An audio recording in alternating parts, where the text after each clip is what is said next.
খোয়াইয়ের গৌরাঙ্গটিলা স্থিত শ্রী সশ্রী জ্ঞান মন্দির স্কুলটি দীর্ঘ বছর পুরনো এবং মূলত দ্য আর্ট অফ লিভিং দ্বারা পরিচালিত।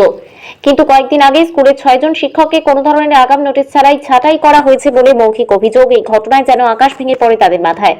এক একজন শিক্ষক 15-20 বছর ধরে স্কুলের সঙ্গে যুক্ত রয়েছে।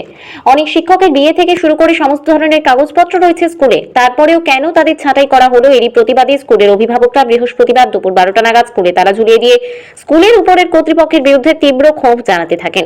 ঘটনার প্রতিক্রিয়া ব্যক্ত করলেন অভিভাবক থেকে শুরু করে শিক্ষক শিক্ষিকারা।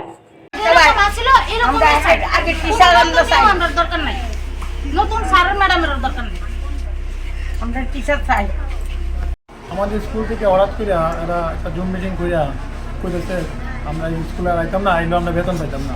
তা আমরা দীর্ঘদিন ধরে ব্যক্তিগত আমি 23 বছর ধরে এই স্কুলের সঙ্গে কাজ করছি। এই স্কুলের সঙ্গে জড়িত একদম শুরুর থেকে। হ্যাঁ, এই স্কুলটা কীভাবে তৈরি থেকে শুরু করে প্রথমে ক্লাব করে আসছিল, আমরা ক্লাবের সদস্য, ক্লাবের সেক্রেটারি ছিলাম এককালে। হ্যাঁ, এই আমরা স্কুল এই ভূমিটা এই আর্ট অফ লিভিং সংস্থা নামে নাম করি, বিদ্যা মহাপীঠের নামে। হ্যাঁ, দান করে একটা স্কুল করে যাতে কেন হয়, সুন্দর করে বাচ্চারা পড়তে পারে এলাকায়। তার বিনিময়ে আমরা এখানে একটা কাজ পাইছি, সত্যি কথা এটা। তাই এখানে তো প্রায় 23 বছর ধরে এই স্কুলটার সঙ্গে আমি জড়িত। কিন্তু হঠাৎ করে তারা একটা এই পরীক্ষার মতন একটা তারা নিয়ে আসে, এরা কয় আমরা বাদ। হ্যাঁ, কিন্তু আমার দেখা যায় এটা পরীক্ষার রেজাল্টের কোনো আমরা কপিও পাইলাম না, বা আমাদের বাদের কোনো কপিও পাইলাম না। আমরা কালকে যদি স্কুলে আইতাম শুধু একটা মৌখিক একটা জুম মিটিং করে কইতেছে আমরা এড়াইতাম না। কি কারণে কোনো প্রপার কোনো ইয়ে নাই। কারা জানাইছে আপনারা? এই আগরতলা কোঅর্ডিনেটর শব্দ পুলক এই আমার ডিস্ট্রিক্ট কোঅর্ডিনেটর পুলক ভট্টাচ মহোদয়, আর একজন আছে আমাদের স্টেট কোঅর্ডিনেটর শুভেন্দু বিকাশ দত্ত মহাশয়। তারা দুজনের আছে, একজন আছে এই নাকি একজন আছে মহিলা। কয়জন টিচারে আপনারা বাদ দিছে? 6 জন টিচার। তা আমাদের কি অপরাধ? আমার তো সত্যি কথা কিন্তু আমাদের যত 23 বছর বুঝে নিত আমার যৌবনটা শেষ পুরা এই স্কুলটা স্থলে দান করিয়া, মানে সময় দিয়া। আমার সার্টিফিকেট আছে মন্টেসরি, আমি মন্টেসরি সার্টিফিকেট পর্যন্ত জোগাড় করছি এই গেছে 24 ইয়ারে।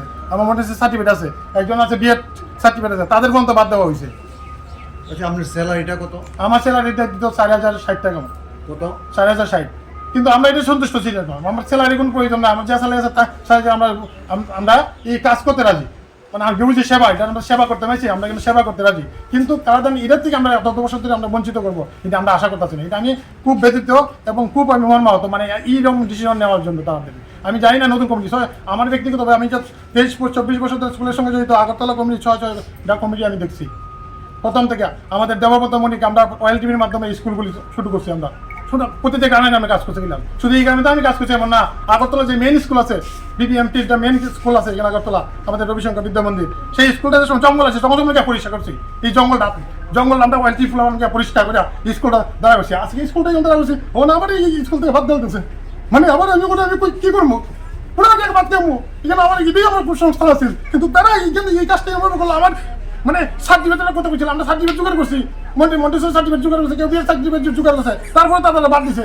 আমরা কই দেবো এরকম একটা ডিসিশন? কেন আমাদের যে লোকাল কমিটি আছে, যে স্কুল কমিটি, তার সঙ্গে কোনো আলোচনা নাই। এলাকার প্রধান আছে, তার সঙ্গে কোনো আলোচনা নাই। আমাদের ক্লাব কমিটিতে ভূমিদান করছি, আমি নিজের সঙ্গে আসলাম ভূমিদান করছি, দেবব্রত ভূমিকাটা আমি তারপর বিবিএমপির পক্ষে আমরা দান করছি ভূমিটা, পুরা এই স্কুলের জমিটা তারা সব কিছু আমরা দিছি। আজকে দেখেন এই তারা এসে এই যে ঘরটা, এটা গার্জেন শেড পঞ্চায়েতে যাই আমরা ব্যক্তিগতভাবে গিয়া টিচারটা লইয়া কই আমার স্যার আমাদের গার্জেন শেড দেন, পঞ্চায়েত আমার দিছে।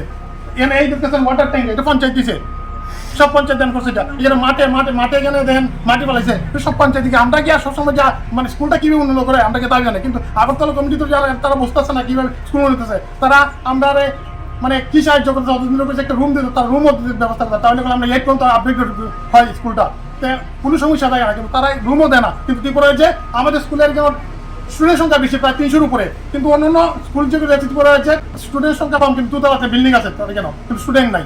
আর আমাদের স্টুডেন্ট আছে, তখন আমার টিচারের বাদ, সব বাদ। আচ্ছা, আপনি কি চাইতেছেন তাহলে? আমরা চাইতেছি আমরা যাতে পুনরায়। খোয়াই থেকে প্রদীপ ঘোষের রিপোর্ট, ত্রিপুরা পাইওনিয়ার।